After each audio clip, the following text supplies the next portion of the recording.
like Harrison Ford. You know, I grew up with movies like, you know, Lethal Weapon and Die Hard. People like, you know, Bruce Willis, Mel Gibson, Tom Cruise, and then you go back to like Steve McQueen, Charles Bronson. You know, there's no bones about it. I'm an action boy. You know, not really. I don't get offered romantic comedies. Even though I'm quite funny, obviously. Funny looking, my girlfriend.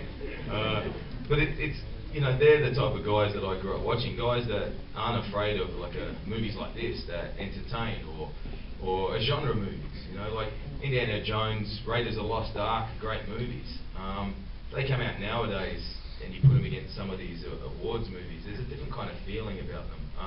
You know, I love the new Planet of the Apes. I love Mission Impossible 4, things like that. And I think that there's you know, there's something about them that we as an audience appreciate, but my own industry maybe doesn't. You know, it took Spielberg a long time to get an Academy Award, and that guy made like E.T., you know, Close Encounters, things like that.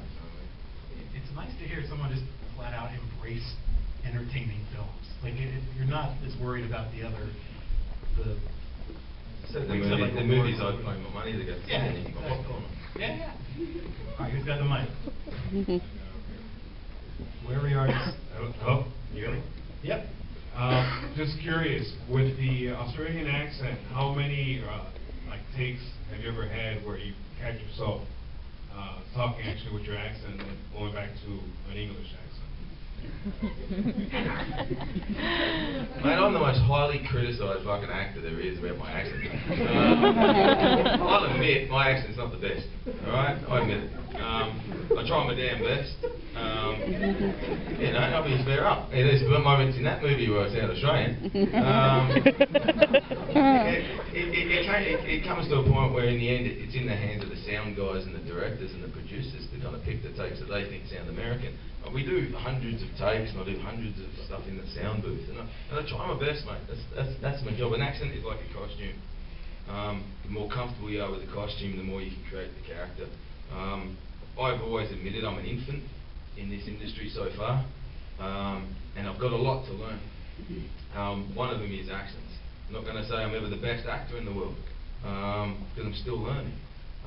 But when it comes to things like that, you know, that's part of the excitement of my job, is that, you know, I'm 35, hopefully when I'm 45, we don't answer that question. That gives me something. Because we clearly touched. Look, I personally think I dropped the ball in the first one. I'm pretty vocal about how I feel. Like, I think the first movie's actually pretty good, I'm not going to knock it. But my own performance, I think I let down an audience. If my job is to satisfy people that pay good money and their hard-earned money to go see a movie, I personally don't think I delivered. I think Perseus wasn't what I wanted to deliver in that movie. So this time we set out to create a character that, you know, you actually kind of like, and you actually kind of go, that's a cool kind of hero, and you follow him on his journey, and you got a shitload more monsters, and a bucket load of great special effects and set pieces, and me, Liam, and Rafe kicking ass. So, but no, I think. You know, hopefully we've delivered the movie we should have delivered the first time. I know a big part of what people had issues with in the first film was more about the way the 3D came together so fast. And is that, did you see it in 3D when you watched it? Yeah, absolutely. Yeah. It gave me a headache. No, I meant the new one. The new one. All right. No, the first one, I was in the movie that got revered. Avatar got revered for its 3D, and then Clash was the first movie of its kind to try and post 3D. I know the studio have been well aware of everybody's kind of opinions about that. So they've been on the conversion. We had a stereographer on set the whole time, and you know, that's their main concern. That's out of my hands. My hands is just so I can sell a good story and hopefully give people their money's worth.